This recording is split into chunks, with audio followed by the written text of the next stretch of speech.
What's up, everybody? Welcome in. This is FST Fantasy Sports Today. My name is Matt. His name is Joe, and this is the place to dominate. This may very well be the most important content that we have put out this point in the year. Not only do we talk about the big game, but we also look ahead, and that is why it's smarter to be on SportsGrid. And just a quick reminder, at SportsGrid TV. Those are our social media handles. If you're new to the show or maybe you've just lapsed, do us a favor, do yourself a favor, give us a follow. Also, seek out the app. In this next block of time, Joe Pisapia, the author of the Fantasy Black Book series, is going to spit knowledge. So let's get ready. Joe, welcome in, and just try not to make that spit land anywhere near me. I'll do my best, but no promises. But yeah, let's talk about some of the injuries heading into the Super Bowl. Yeah, look, these guys have got 2 weeks to get ready. They're playing in the Super Bowl, folks. I mean, it's going to happen. The 49ers, George Kittle is dealing with a toe issue, so he's been missing some practice time. It's just something to be aware of. Will he play in the Super Bowl? Of course he will. Could he be limited? Maybe. We'll see. This is the week where you really have to pay more attention to that stuff. This first week of practice, a lot of walkthroughs, a lot of conceptual stuff, a lot of traveling, a lot of nonsense.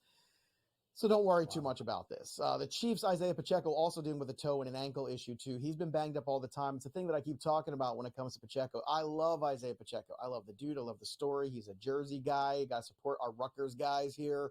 I live 15 minutes from the university. Love Isaiah Pacheco. But his style certainly is one to pick up some of these kind of injuries because he does run so aggressively. It's a great thing to watch. It's fun to watch. But in terms of fantasy assets, sometimes it gets a little tricky. But I expect both those guys to be ready. TJ Hawkinson did have his surgery this week for the torn ACL. That's going to put him at 9 months recovery. That's going to put him into October, November, potentially, depending on how things go. So you saw those early ranks at tight end. It's probably unlikely that you're going to get TJ Hawkinson starting the year in September. I don't see that happening at all. In fact, if you get him by November 1st, I think you should be lucky, and that's going to push him down those rankings. He's probably not going to be drafted as a tight end one, but he is an interesting later round selection because if he falls too far, then, you could certainly make up ground in the latter part of the year if indeed all the reports are good and everything's going correctly. The other thing we talked about at the top of the show, we just kind of touched on it because we had all the Super Bowl stuff going on, which again, we're going to talk about so much in the week to come here. We have a 4-hour Fantasy Sports Today special edition on Super Bowl Sunday. Make sure you tune in for that. It's going to be myself, Matt Striker, Davis Maddock, and of course, the illustrious Craig Mish. And I have to say illustrious. It's in his contract. He makes me say it. So the illustrious Craig Mish, my good pal. We're going to be talking Super Bowl. We're going to be talking fantasy. We're going to be talking everything. But the whole crew is out there in Vegas right now. We're doing daily wellness checks on all of them because we know our crew and we know what they're like, but they're going to have phenomenal interviews, phenomenal content all week long. So as Matt said, stay on SportsGrid, keep watching. Also, make sure you're following on social media because they're going to have amazing clips, amazing insight, amazing interviews. It's going to be really fun. I don't know why we're not invited. I can only assume, some of the reasons. Let's paint the picture of what we think it's like with the SportsGrid crew out in Vegas. Now, I imagine it's 4 to 6 to a room. I imagine at this point, the room stinks. Everyone is open mouth sleep. I mean, there's devices and phones charged in every portal. It's a fire hazard. That's true. There's definitely devices charged in every portal. I agree with that. It's like Clark Griswold's Christmas tree. That's what some of those things look like. Some of the hotel rooms, and then then there's Chris Kofsky, our friend, our producer. He's definitely in the weight room, right? Like he's the guy in the hotel weight room where everybody else is sleeping in the weight room, curled up on the Smith machine, the squat rack. But seriously, tip of the cap to everyone out there. And folks, if you've followed along or you're new to the network, you need to understand the personalities that make this network go. They're just like us. They love sports, eat, sleep, breathe, and that other 4-letter word, sports. And that's why it's smart to be on SportsGrid. That's why the content and the information you get here, it's different than the talking heads that you find out there. Everyone regurgitating the same thing over and over again. You get good insight. And for me personally, that's why I like being here, Joe. Well, you get the real opinions here. I think sometimes well, look, not to make a gambling pun, but I'm going to. Sometimes you're a little handicapped at what you're allowed to say on certain places. Nobody's telling Scotty Farrell what to say. I can guarantee you that. Yeah, good luck. He is a man of his own opinions. good luck to try to get that man to say something you want him to say. He's going to say what he thinks, and I think that's the advantage here at SportsGrid is the people we have here. There's no handcuffs on us in terms of what we can say and what we think, and I think that's why the advantage lies here. And, as I was trying to touch on earlier, too, some of these advantages, some of these coaching changes. Dan Quinn is now the head coach of the Commanders. Ron Rivera is out. I think a lot of people thought Quinn would end up in the Seahawks, so we'll see Dan Quinn getting another shot. I think Dan Quinn's a really good football coach. And, I think people forget, the Atlanta Falcons had it all right in their hands. And trying to remember, who was the offensive coordinator of the Falcons that couldn't quite run out the clock? Oh, wait, it was Kyle Shanahan. That's right. That's who it was. Let's not forget these things. 28-3, folks. 28-3. But I digress. So that's a really, I think, a good hire for them. He's still a younger guy. Sometimes these guys the second time around really get it. Pete Carroll being one of them, just as an example. Brian Callahan, kind of NFL, royalty, in terms of, his father being around for so long. We'll see what he can do with the Tennessee Titans, but that team is a complete overhaul. So that's going to be a tough one. Dave Canales with the Carolina Panthers. Now, Canales is interesting because he did such a good job here with Baker Mayfield. If they do re-sign Baker Mayfield, was Canales the guy that unlocked Baker Mayfield, or did Baker Mayfield unlock Baker Mayfield? That's the question we're going to get answered in 2024. So that's going to be a really interesting one to figure out. Also on that head coaching, Jim Harbaugh. Again, we just kind of glanced on these, but Harbaugh, this is a big personality. Now he's got the big quarterback, but he's also got a huge number there with the cap. They've got to figure out how to get under. This is going to be really interesting. How much do you think Harbaugh's connection to the college game these last few years and dominating that college game and his knowledge of that player pool could potentially help them in the drafts to come here the next 2 years to getting under that cap and getting rid of some of these higher salary guys and remaking the Chargers? Because you do have the franchise QB, but how much of an asset do you think that is Harbaugh being that guy who's been, at Michigan for the last few years and now gets a chance to kind of remake the Chargers? You asked the question tongue-in-cheek. It's part and parcel as to why he's hired. He allows them to have that keen eye within the financial restrictions that this team is going to be underneath. So it's actually probably half the reason why he's there, or maybe 40%. So, yeah. Raheem Morris, also the head coach now of the Atlanta Falcons. So Morris is an interesting hire here. Irvington, another Jersey guy, went to high school in Jersey. A Hofstra guy, so he's one of our people here in the Northeast, but a smart guy, right? A guy that I think everybody thinks very highly of, a defensive-minded coach. So how things shake out with this offense is going to be really important. And, of course, we made jokes earlier, but we heard Cliff Kingsbury, we heard this person, we had that person, and then Arthur Smith being the guy here for Pittsburgh. I don't understand this. I don't get it. We'll see. Some people are better coordinators than they are coaches. We know that to be true. I don't know how good he is at either. I'm involved in Derrick It's pretty easy. We'll figure that out. More FST will return right here with Buyer Beware.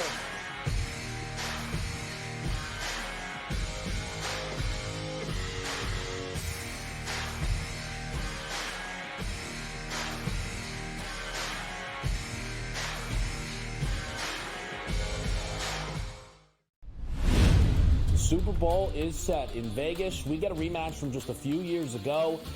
The only consistency in the playoffs has been Travis Kelce. Brock Purdy, back-to-back leads throwing one touchdown pass, right? You can't win MVP with one touchdown pass.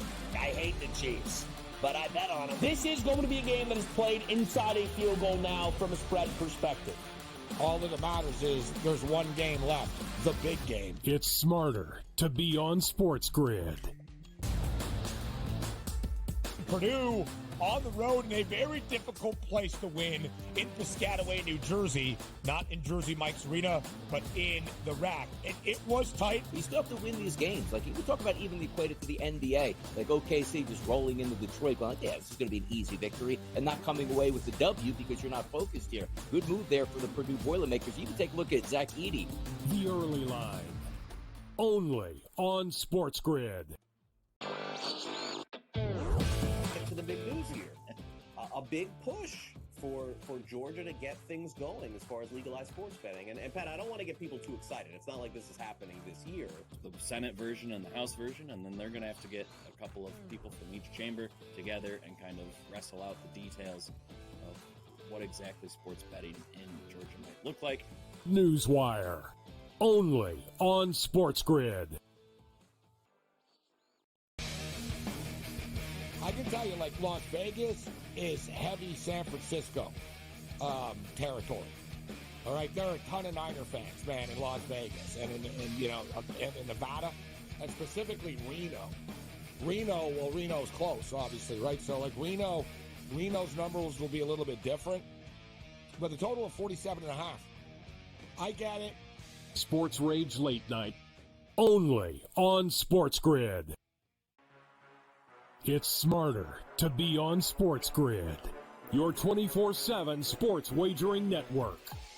We'll look at the Heisman The Trophy early line. and what it all means. Individual success. You should have tried to get something for Anthony Rendon. Not bought at the deadline. Newswire. We're getting a lot of news, trades, cuts, and some movement in terms of starting quarterbacks, Pharrell backup quarterbacks. coast to coast. I want to watch great players make buckets and win games. Game time decisions. No idea what the heck the Blazers are doing and what they In-game live. Prime time. yard for a grand slam. The bottom of the fourth inning in a 12-2 baseball game. We got football scores going on at Wrigley right now. Sports Rage That was good Late betting. Night. We waited for a 1.5. We got paid We information. Did like a 2.5. Jumped on. There's no taking weeks off in golf betting ever. These are the best weeks to bet. It's smarter to be on SportsGrid.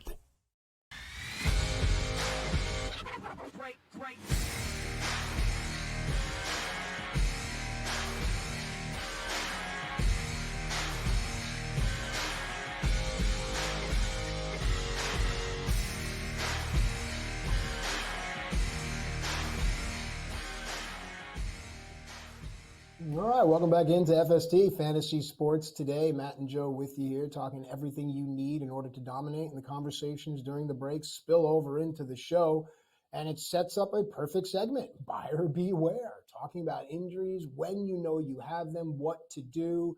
A lot of times people say, you tore your tricep, go tape that up. You don't tape up a torn tricep. It just doesn't happen that way, or at least for long. Trust me, I know. All right, buyer beware. And this is a great segment, Joe, because we're talking about some players that are going to come up definitely in drafts, and you're going to give true opinions on how we should approach these players. I love it. I'm looking at it right now. We got quarterbacks, running backs, tight ends, everything you could want here. I'm a Commanders fan, full disclosure. Sam Howell's at the top of the list. Tell me more about Sam Howell. I will. I want to know more about this torn tricep you had too. Did you tear the tricep and the bicep? Did you do both? Like, Oh, gosh. I mean, I know No, hazards. It wasn't Did you me. try- I've seen some torn things happen, and guys try to tape them up. And you see the purple all around the taping, and you're just like, dude, come on, you have to go get that sewn up. Like, there's just no way around it. Tape on the outside is not going to do anything for the torn tricep on the inside. It's just comical. No.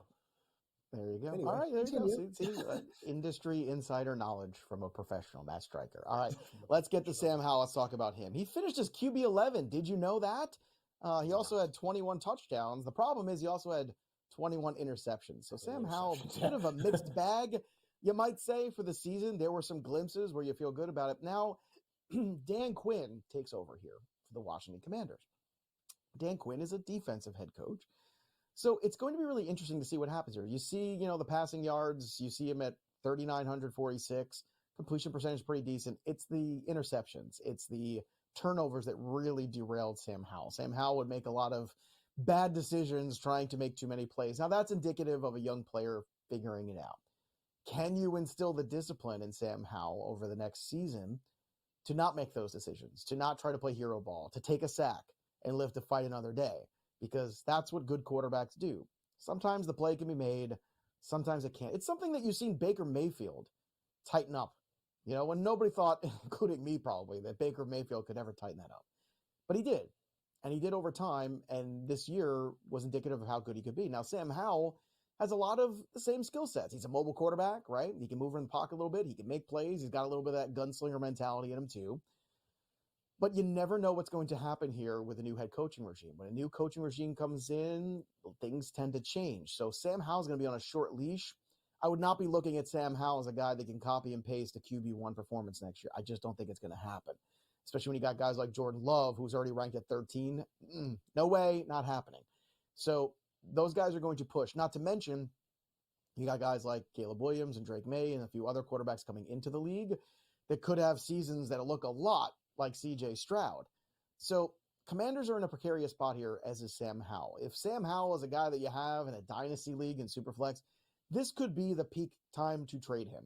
It might not get better than this. Right. A QB 11 finish, he is still young, there's still questions, but the problem is there's still questions. So as long as those questions are there, both positive and negative, his value is uncertain, because the value is uncertain and a new coaching regime is coming in who might just want to get their own guy, to give you the Chris Farley air quotes there, because, sometimes a new head coach wants to get his own guy. We know this. And Sam Howell might not be Dan Quinn's guy, and it's something to really think about. He might get a shot, he might get a year, but he might not at the end of the day. So this is an interesting time of year in those dynasty keeper leagues to look at the asset, evaluate the asset, and say, maybe this isn't the guy that we can say is going to build on this year. Maybe this was as good as it gets, to quote Jack Nicholson, for 2023 for Sam Howell. Gosh, I'm stuck on Melvin Udall is the name of the character. Wow, I believe. That's a nice poll. Thank you, sir. God, this is why we're friends. Nice poll. Good job. Anyway, that striker takes it up in place, folks. Okay, quick question though: who would be Dan Quinn's guy? I'm a Commanders fan. Who could you see? Well, tough to know. Tough to know. We'll see what happens. There's a lot of rumors about teams moving up in drafts. Justin Fields is out there, on the trade block potentially. This is going to be a really fun March and April. I can tell you that. It's going to be really fun and exciting. Okay. It's definitely going to be part of it. All right, so let's step over some cracks and hope that our neighbor isn't Greg Kinnear. We have Raheem Mostert here, who I think benefited. Now I'm just stuck on every pun from that movie. Come, I'll paint you. What's that guy doing? I haven't seen him in ages. That guy was in every movie for 5 years, and then I haven't seen him. Where's Greg Kinnear right now? He's living his life. God bless him. As is Raheem Mostert, who benefited from a prolific offense, I believe, running RB2. Is that true? Is he RB2 on the year? Really? He was RB2. He was RB2 on the year because he had 21 touchdowns. I mean, he had 21 touchdowns. Look, the Raheem Mostert, this might be the number one guy not to chase. If there's a chance he could just be in Miami again. That could be a thing. And if it is, people are going to look at the 21 touchdowns, look at him finishing as RB2, and still think he's an RB1 caliber player, and he's not. Raheem Mostert playing 15 games was equally stunning to Raheem Mostert scoring 21 touchdowns. And I don't want to take away from his performance. It was an incredible performance in an offense that was high octane, that was incredibly fast-paced, high-scoring. It was awesome. But Raheem Mostert has a history of not being able to finish a season. Raheem Mostert has a lot of injuries on his track record, and this was as good as it gets. So if you had Raheem Mostert, awesome this past year. You did it. But now's the time to get out. If you have him in a Dynasty Keeper League and he's worth a 4th-round pick to somebody, make that move, because you might be able to pull off an asset. Think about this. I'll give you, for instance, Rashee Rice was a guy who was probably going in the 4th round last year in a lot of startup rookie drafts, right? Imagine that asset right now that you have for the next 5 years with Patrick Mahomes. So if you do your due diligence and you make good decisions there, you might be able to pull off a move like that for a guy like a Rashee Rice. If you know who to look for, and of course on this show, we're going to help do that for you. But Raheem Mostert, this is something you cannot repeat. This is something you should not chase. This is something you should just be happy that it happened and understand that it's not something that probably is going to happen again, because history dictates that. We understand who the player is. We understand the anomaly of all the 21 touchdowns. It's hard to even say 21 touchdowns. You can't even believe it. But touchdown regression is a must. Plus Devon Achane, plus whatever else they bring in here. It's a system that just is so great for running backs. Wow. The same system that was there in San Francisco that you saw guys like Mostert himself and some other running backs like Jeff Wilson, who, all are in Miami. It's just the system, baby. At the end of the day, that's what it is. Yeah, I think he's got to do the Costanza, leave him laughing, and you're right, get out on the high note. All right, Adam Thielen, I'm really curious about this. I think this is a guy that can help the right team stays in Carolina? What does it look like? Does he go somewhere else? Thoughts? Look, I was somebody that left Adam Thielen out of the doorstep, and I was definitely wrong. I'll take the L on this. I mean, look at this season here for him. 17 games, he had 103 catches, 1,000 yards with Bryce Young. Now, he only had 4 touchdowns, but he finishes wide receiver 19 in half PPR. It was a really strong year for Adam Thielen. I don't know what the progression is going to be of Bryce Young. The age of Adam Thielen and the tread on the tires is concerning. So once again, I think I was right, but probably a year too early. And credit to Adam Thielen, who said, hey, I'm not done yet. If he stays in Carolina, we'll have to evaluate that. But I don't think you could chase that. And the last guy on our list, too, is David Njoku. Now, here's the curious thing with Njoku. I know, like a lot of people out there, are excited, myself, about what we saw out of David Njoku at the end here with Joe Flacco. Problem is, a lot of it was at the end with Joe Flacco. And I don't think Joe Flacco is going to be back around next year. We'll see. If you look at the target volume for this player, how it spiked when Flacco came in and started running the offense, is that something we can invest in next year? That's a big, giant question mark. So Njoku was a great talent. It took him years to get unlocked. Joe Flacco was that guy, but what happens when it's Deshaun Watson under center? And I hate to break it to you folks, but they're paying Deshaun Watson. The cap hit is absurd. Deshaun Watson's not going anywhere. So what David Njoku becomes in 2024 is a lot of what Deshaun Watson could be in 2024, and that does not make me feel warm and fuzzy. So understand that Njoku, you might have seen the best you can get out of him, at least for now. Stick around, more SportsGrid right after this on FST.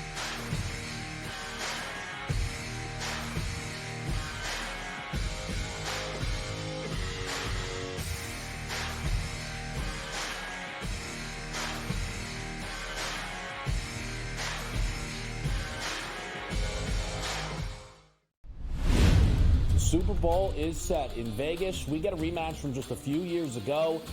The only consistency in the playoffs has been Travis Kelce. Brock Purdy, back-to-back weeks throwing 1 touchdown pass, right? You can't win MVP with 1 touchdown pass. I hate the Chiefs, but I bet on them. This is going to be a game that is played inside a field goal now from a spread perspective. All that matters is there's one game left, the big game. It's smarter to be on SportsGrid. Purdue on the road in a very difficult place to win in Piscataway, New Jersey. Not in Jersey Mike's Arena, but in the RAC.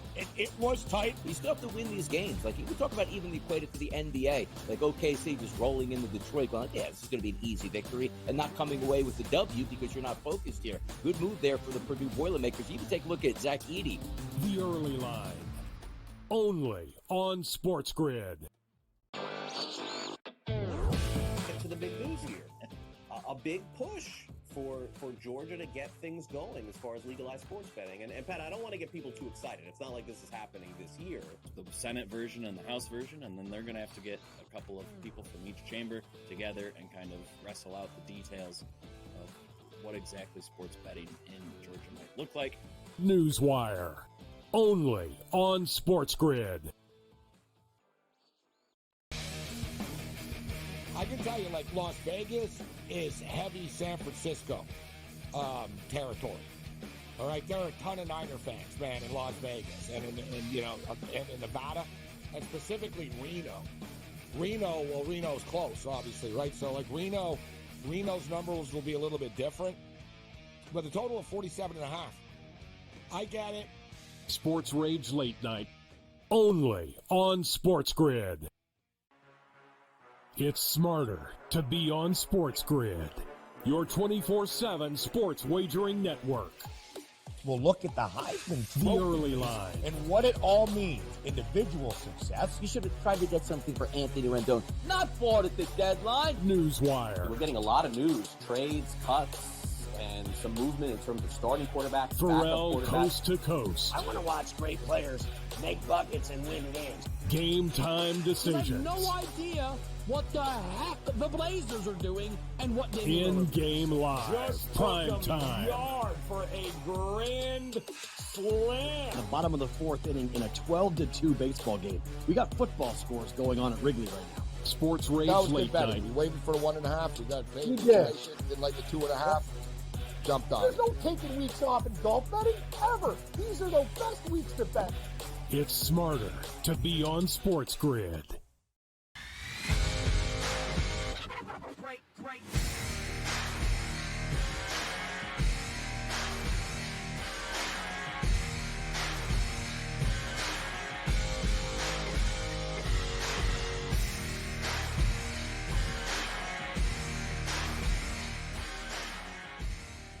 right, welcome back into FST Fantasy Sports Today. Matt and Joe with you here, giving you everything you need in order to dominate in the conversation during the break, spilling over into the show. Before we get into the dynasty buy lows, the organic conversation was again about the athleticism of professional wrestling and how it pertains to a WrestleMania main event that involves a guy like Dwayne Johnson, The Rock, who is past 50, and a guy like Roman Reigns. And can they give you that long, drawn-out, theatrical event that you crave?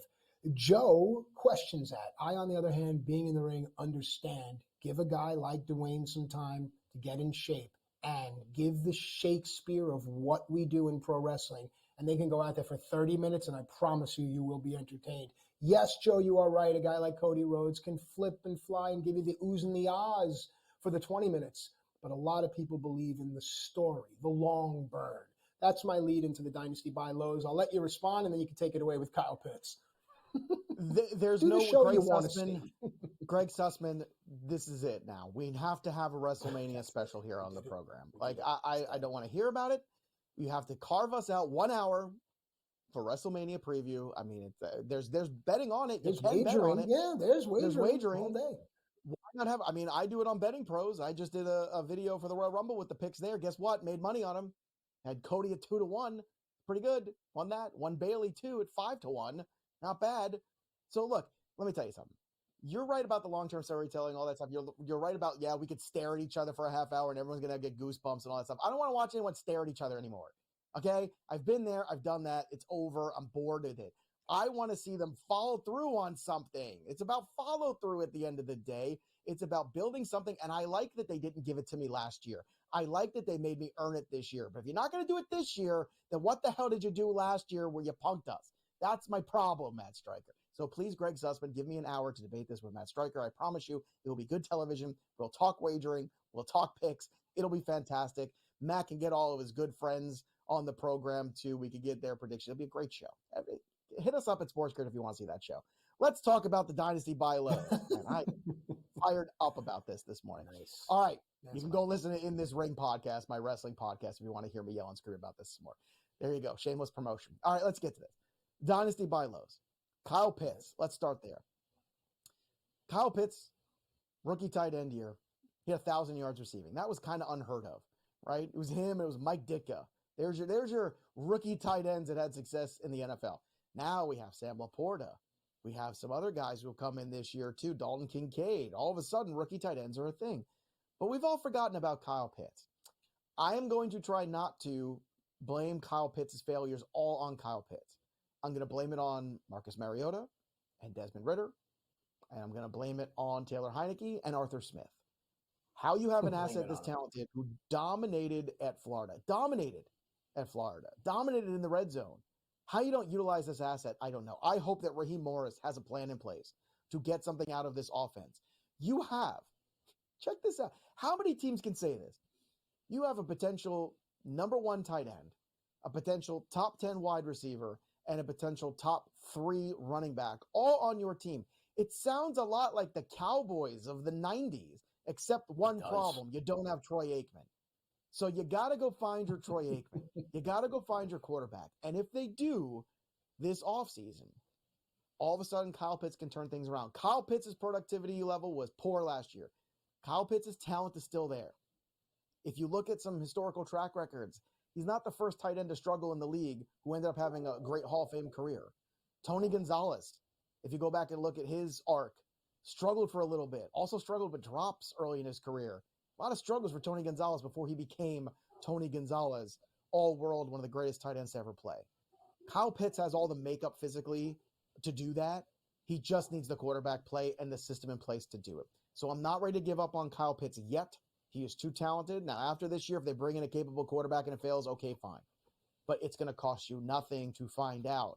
Again, if you can get this guy for a 4th-round rookie draft pick or a 3rd-round pick even, or 2 4s next year, some kind of nonsense like that, you get it done. take a shot on Kyle Pitts because the upside is a top 5 tight end, and the downside is it might not cost you that much to find out. Matt, have I sold you on buying low on Kyle Pitts? I got shocked back in. What do you mean you don't have to sell me? I've been in this. I've been in this camp. It's like when my wife says my name. Were you listening? Yes. What I say? You asked me if I was listening, and then I just get really small. I've been on this train, and I'm with you too. It's one of these things. And you had mentioned how you liked last year. They didn't give you something that you wanted in WrestleMania this year. It's one of those things. It's going to be worth the wait because if this team can get going, they are certainly going to be fun. I mean, that entire division is going to be a lot of fun. The position we talked about, the tight end position is transforming the way we draft, the way we wager, the way games are played. I mean, all day long. Let's go to this next guy here. He emerged for his team. It puts questions around a lot of things. I'll let you start. Isaiah Likely has a really impressive second half. When Mark Andrews went down, he kind of stepped into that void. I watch Isaiah Likely, and even there were glimpses of it last year too, where this player really, I think, is special. This is a guy that I think is going to fly up draft boards overall as we get closer. Now, what's hindering that value of Likely is the uncertainty with Mark Andrews.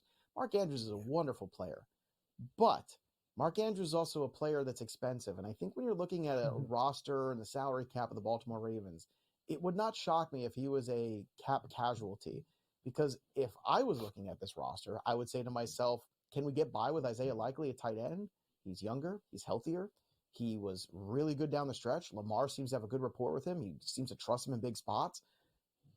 Mark Andrews could bring back draft picks. Mark Andrews can bring salary relief. Mark Andrews might be more valuable somewhere else than on your actual roster if you're the Baltimore Ravens. Not because he's not a great player, but it allows you to spend that money elsewhere, continue to beef up that offensive line, continue to do things that you might want to do, or maybe get Lamar even more weapons at wide receiver because Zay Flowers was good, but Odell Beckham, I think, was just a Band-Aid on a bigger hole there. You need another wide receiver in this offense. So Isaiah Likely is a player right now is a perfect buy because, again, there's uncertainty in the marketplace, but I think it would be really silly for us not to look at Isaiah Likely's future in the next 2 to 3 years being brighter than Mark Andrews.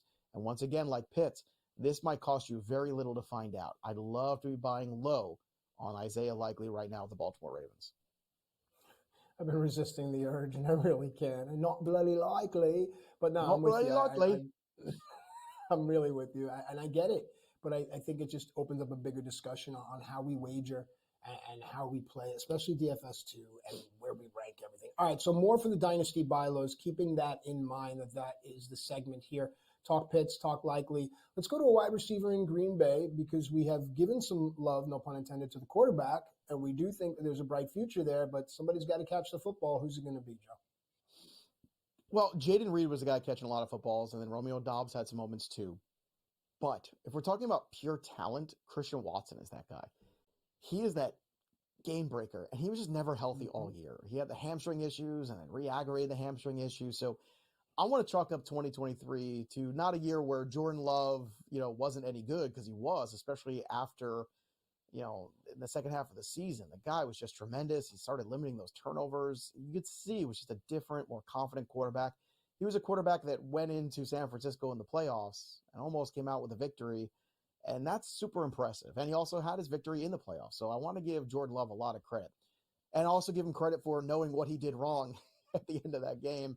No matter what happens, which talked about with Sam Howell right in the last segment, learn to fight another down. Sometimes throw the ball away. Sometimes take a sack. Sometimes it's better to live another down than try to make a play. And Jordan Love knew that. But I think Jordan Love hasn't gotten the best out of Christian Watson yet, not because Jordan Love can't, but because Christian Watson just wasn't physically able to perform up to his standard.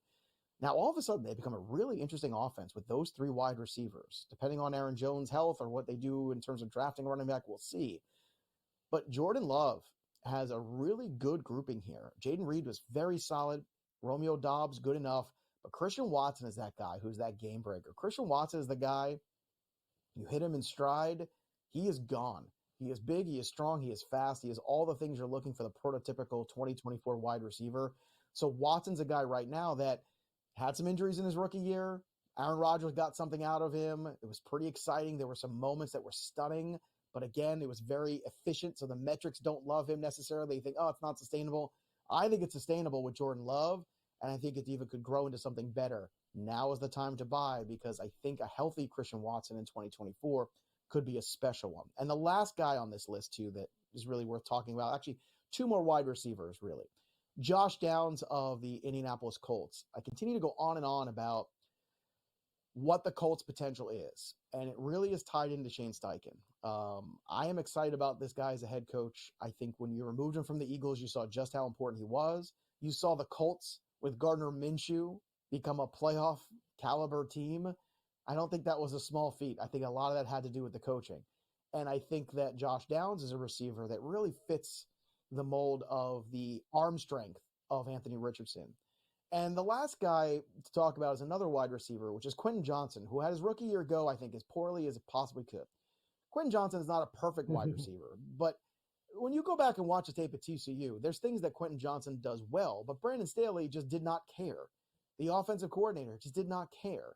So at the end of the day, why you're not getting Quentin Johnson the ball in space and letting him make plays, I don't know. You saw him have all these screen passes that he would catch at TCU and then get all the yards after catch. That's what you need to do with him.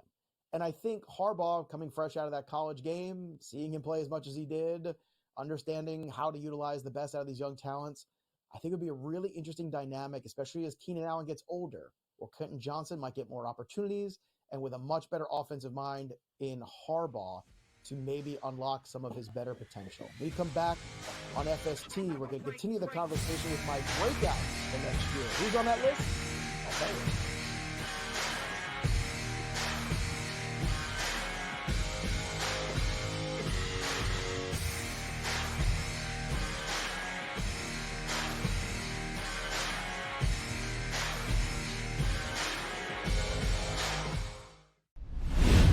Super Bowl is set in Vegas. We get a rematch from just a few years ago. The only consistency in the playoffs has been Travis Kelce. Brock Purdy, back-to-back weeks throwing one touchdown pass, right? You can't win MVP with one touchdown pass. I hate the Chiefs, but I bet on them. This is going to be a game that is played inside a field goal now from a spread perspective. All that matters is there's one game left, the big game. It's smarter to be on SportsGrid. Purdue on the road in a very difficult place to win in Piscataway, New Jersey. Not in Jersey Mike's Arena, but in the rack. And it was tight. You still have to win these games. Like, you can talk about even equate it to the NBA. Like OKC just rolling into Detroit going, yeah, this is going to be an easy victory, and not coming away with the W because you're not focused here. Good move there for the Purdue Boilermakers. You can take a look at Zach Edey. The early line. Only on SportsGrid. To the big news here. A big push for Georgia to get things going as far as legalized sports betting. And Pat, I don't want to get people too excited. It's not like this is happening this year. The Senate version and the House version, and then they're going to have to get a couple of people from each chamber together and kind of wrestle out the details of what exactly sports betting in Georgia might look like. Newswire. Only on SportsGrid. I can tell you, like, Las Vegas is heavy San Francisco territory. All right, there are a ton of Niner fans, man, in Las Vegas and in Nevada, and specifically Reno. Reno's close, obviously, right? So, like, Reno's numbers will be a little bit different, but a total of 47.5. I get it. Sports Rage Late Night. Only on SportsGrid. It's smarter to be on SportsGrid, your 24/7 sports wagering network. We'll look at the Heisman The Trophy early line. and what it all means. Individual success. You should have tried to get something for Anthony Rendon. Not bought at the deadline. Newswire. We're getting a lot of news, trades, cuts, and some movement in terms of starting quarterbacks, Pharrell backup quarterbacks. coast to coast. I want to watch great players make buckets and win games. Game time I decisions. have no idea what the heck the Blazers are doing and what they do. In-game live. Just Prime took 'em time. yard for a grand slam. The bottom of the fourth inning in a 12-2 baseball game. We got football scores going on at Wrigley right now. Sports Rage That was Late good betting. Night. We waited for the 1.5. We got paid We did. information. Didn't like the 2.5. Jumped on There's it. no taking weeks off in golf betting ever. These are the best weeks to bet. It's smarter to be on SportsGrid.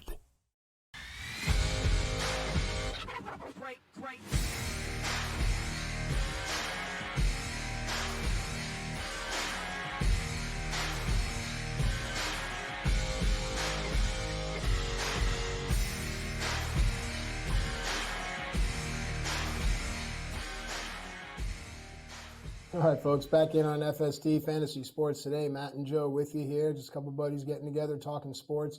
During the break, continuing our wrestling talk, and I can't believe I keep bringing it forward. But, Joe, I got to tell you, just when I thought I was out, you dragged me back in. I was telling Joe during the break, and for those that don't know, half my life I spent as a professional wrestler, half of that career with WWE and around the world.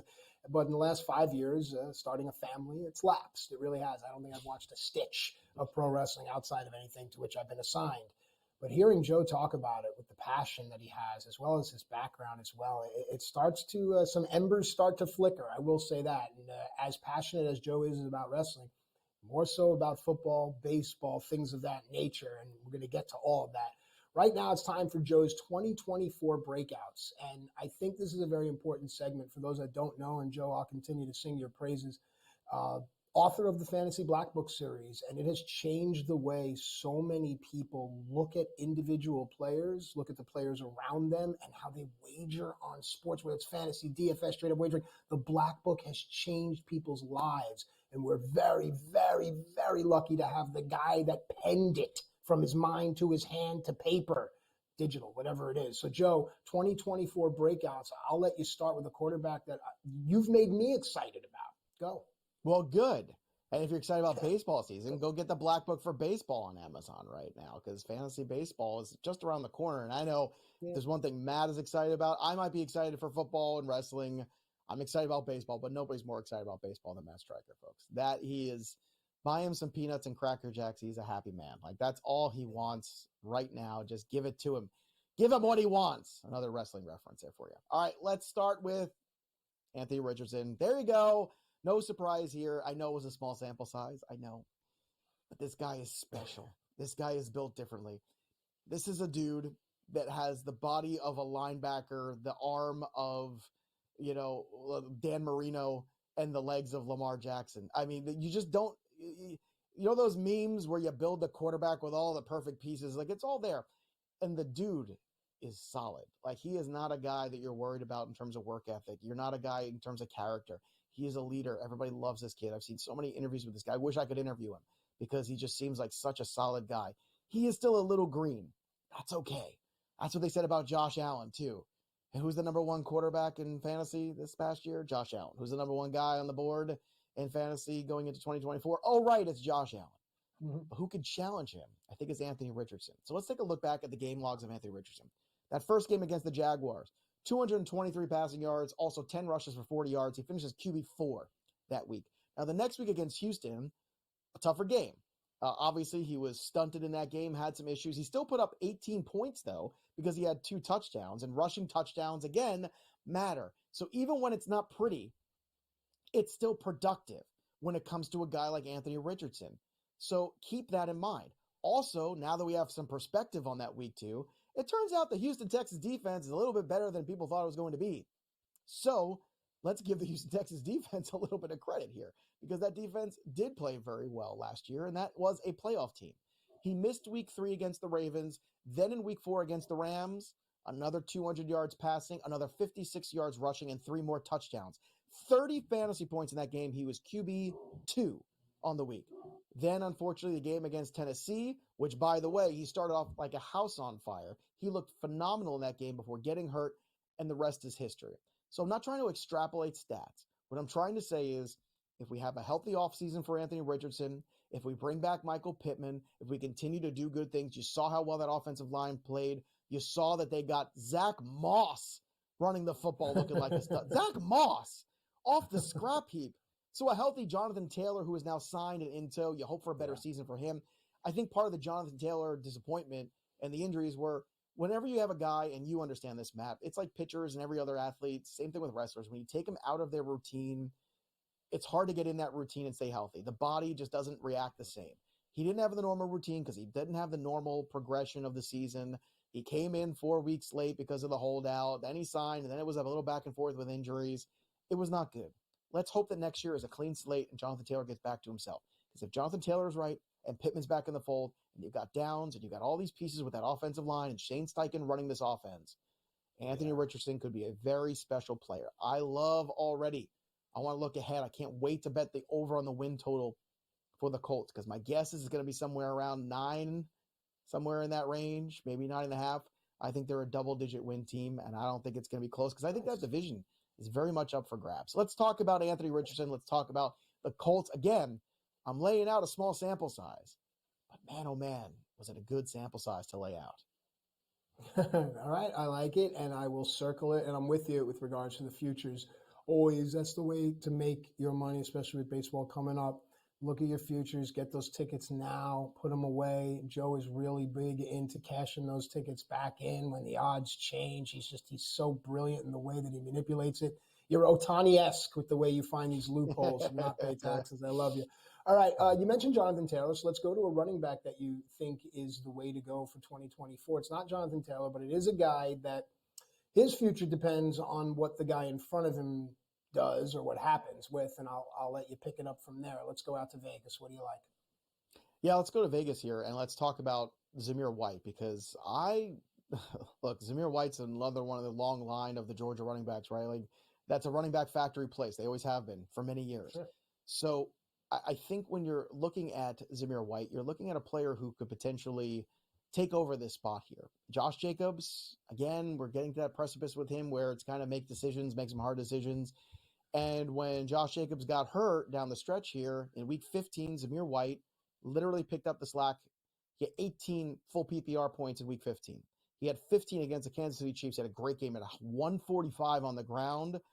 He did not have a touchdown in that game, but he still had 15 PPR points because of the 145. Then he had 20 carries for 71 for 16 fantasy points in full PPR. And then he closed things out against the Denver Broncos. Yes, a good matchup, but still 13 more points and another 100-yard game. So he had 3 straight games of 20 or more carries with head coach Antonio Pierce being the guy directing the game plan. You had a guy who was able to withstand that workload. You had not one but 2 100-yard games over that 4-game span.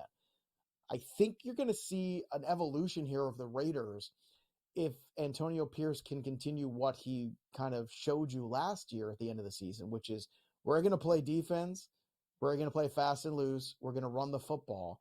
And I think that's a really good situation for Zamir White. Now, I know Josh Jacobs, no decisions have been made yet, so I'm trying to get ahead of the game. White is another one of these guys to buy in Dynasty because I think Zamir White is one of these players where you know the pedigree. A lot of Dynasty teams drafted him when he was a rookie and just kind of sat on him and nothing happened last year. And this year, nothing happened for a while. So a lot of people started to lose faith, and I understand why, but this is a perfect example of not losing faith. I don't think the Raiders would look for another running back in the draft this year. It makes no sense. So it makes a lot of sense to me, once again, to continue to reshape this roster. You know it's going to be, I think, a focal point defensively, because if you look at who they're up against, the Patrick Mahomes, the Justin Herberts of the world in that division, you better be able to run the football and play defense, because those are some real deal quarterbacks you got to play against, okay? We'll see what the Denver Broncos figure out. That's a story for another time. But if you're the Raiders, you had that big win against the Chiefs. You showed you could compete here with some bigger teams. I love Antonio Pierce. He's a real leader of men, and I think it's great that they finally learned their lesson after a few years ago when they had their interim head coach who took them to the playoffs, and everybody loved Bisaccia, and then unfortunately they did not bring him back, and the team basically revolted over it. McDaniels was a hot mess. It did not work out.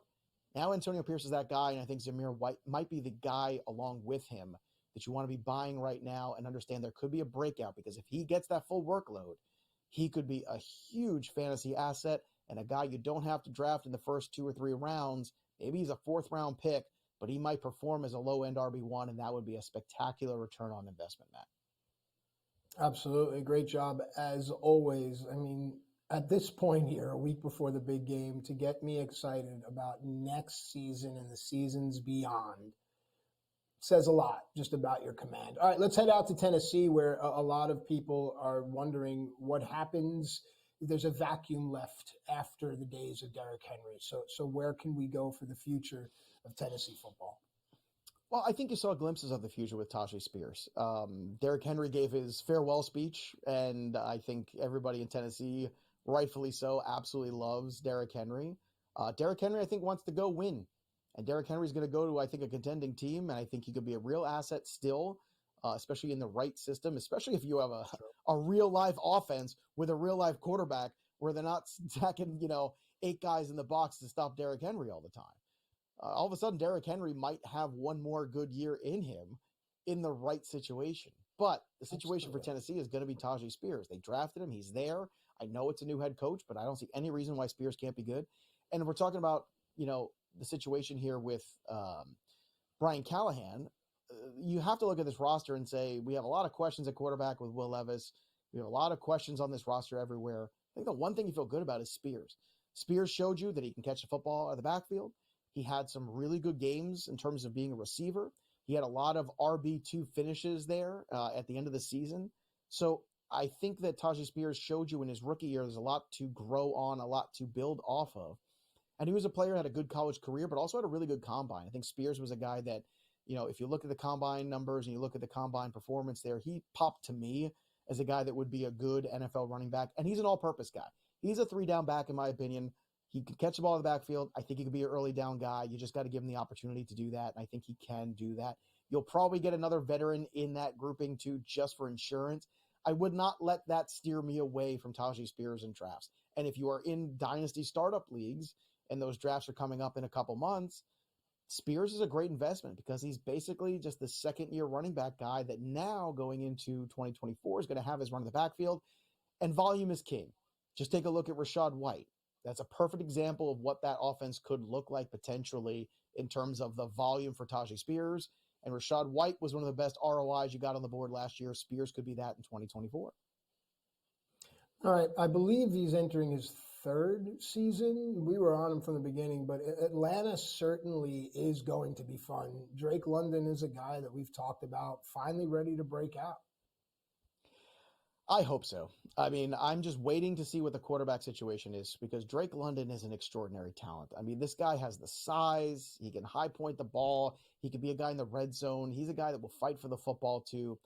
He is the goods, man. Drake London is the goods. The problem is you can only be so good as a wide receiver if you don't have the right guy throwing you the football. That's the problem at the end of the day. This year, look, he had 905 yards receiving on 110 targets, just 69 catches. The 69 catches is not because he's not good. It's because the balls were nowhere near him. You go look at some of the catchable balls and uncatchable balls. The quarterback play is what's killing Drake London's career so far. And I want to be clear about that. It has nothing to do with the player. You saw him in Week 14 against Tampa Bay have 10 catches for 172. That is the player that Drake London is. He is that dude. Against the Washington Commanders in Week 6, a guy who had 9 catches for 125. He still didn't have a freaking touchdown in that game, despite all of those numbers. How? I don't know. Oh, wait, I do. It's the quarterback play. That's the issue. So for a guy who's only finished as a wide receiver 3, this is a wide receiver 1 and wide receiver 3 clothing right now. Get ready, buy in. This is a guy with the right quarterback could really break out, even if it's just a veteran guy. So watch for Drake London in 2024. All right, we come back. We're going to close things out here with the stat of the day. Actually, no, not the stat of the day. The 3 and out. What am I saying? It's early. Somebody get me another coffee. What are we doing?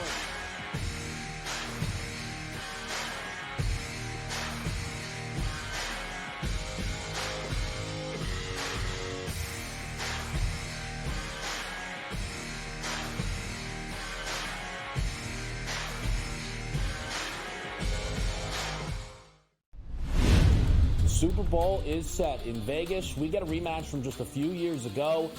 The only consistency in the playoffs has been Travis Kelce. Brock Purdy, back-to-back weeks throwing 1 touchdown pass, right? You can't win MVP with 1 touchdown pass. I hate the Chiefs, but I bet on them. This is going to be a game that is played inside a field goal now from a spread perspective. All that matters is there's one game left, the big game. It's smarter to be on SportsGrid. Purdue on the road in a very difficult place to win in Piscataway, New Jersey. Not in Jersey Mike's Arena, but in the rack. And it was tight. You still have to win these games. Like, you can talk about even equate it to the NBA. Like, OKC just rolling into Detroit going, yeah, this is going to be an easy victory, and not coming away with the W because you're not focused here. Good move there for the Purdue Boilermakers. You can take a look at Zach Edey. The early line. Only on SportsGrid. To the big news here. A big push for Georgia to get things going as far as legalized sports betting. And Pat, I don't want to get people too excited. It's not like this is happening this year. The Senate version and the House version, and then they're going to have to get a couple of people from each chamber together and kind of wrestle out the details of what exactly sports betting in Georgia might look like. Newswire. Only on SportsGrid. I can tell you, like, Las Vegas is heavy San Francisco territory. All right, there are a ton of Niner fans, man, in Las Vegas and in Nevada, and specifically Reno. Reno's close, obviously, right? So, like, Reno's numbers will be a little bit different, but the total of 47.5. I get it. Sports Rage Late Night. Only on SportsGrid. It's smarter to be on SportsGrid, your 24/7 sports wagering network. We'll look at the Heisman The Trophy early line. and what it all means. Individual success. You should have tried to get something for Anthony Rendon. Not bought at the deadline. Newswire. We're getting a lot of news, trades, cuts, and some movement in terms of starting quarterbacks, Pharrell backup quarterbacks. coast to coast. I want to watch great players make buckets and win games. Game time You decisions. have no idea what the heck the Blazers are doing and what they need. In-game live. Just Prime took them time. yard for a grand slam. The bottom of the fourth inning in a 12-2 baseball game. We got football scores going on at Wrigley right now. Sports Rage That was good Late betting. Night. We waited for 1.5. We got paid. We did. Did like the 2.5. Jumped on There's it. no taking weeks off in golf betting, ever. These are the best weeks to bet. It's smarter to be on SportsGrid.